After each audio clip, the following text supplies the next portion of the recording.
Ma valmistan barbecue ribi. Selleks ma kasutan maitseainetest ribi raabi ja küüslaugu marinaadi, natukene suhkrut, näpu otsaga soola. Ning lõpetuseks sobib väga hästi maitsestamiseks sweet spicy chipotle barbecue kaste Santa Mariat.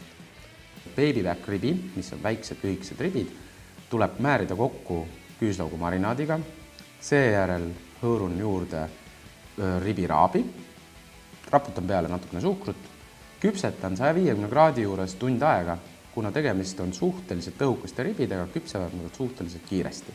Seejärel ma võtan ribi välja ning siis serveerin koos chipotle, sweet chipotle barbecue kastmega.